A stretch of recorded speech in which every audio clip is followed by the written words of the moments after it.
mai ki whakamiere. Welcome to Whakamiere, a podcast where we share te reo Māori translations of stories. Each week, we release a new Paki Poto with a longer form Paki Waitara coming out monthly. Today's Paki Poto is The Dog and the Oyster by Aesop. Whakarongo mai. Te Kurī me te tio, nā Aesop.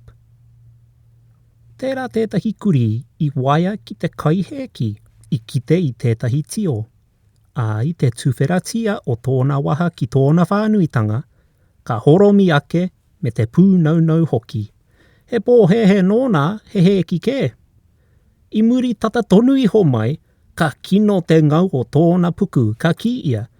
Nā wai hoki au ia hau kua ngaua nei, nā runga no I tāku pōhehe, he ki ngā mea katoa e tai āwhio nei. Ko te kiko. Tērā te hunga, te whakaro ke ona I mua, ka whiua e te mōreareatanga.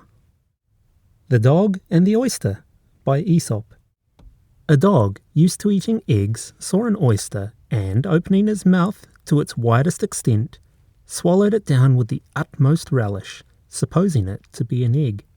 Soon afterwards, suffering great pain in his stomach, he said, "I deserve all this torment, for my folly in thinking that everything round must be an egg."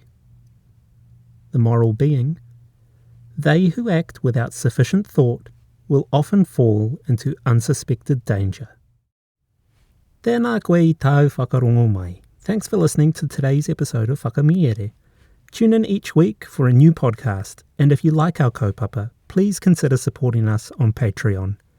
Patrons get early access to the podcast, PDFs of all the stories, and exclusive voting on future Paki Waitara. Ko taurapau, e mihi nui ana, hei a koe nei e hoa mā.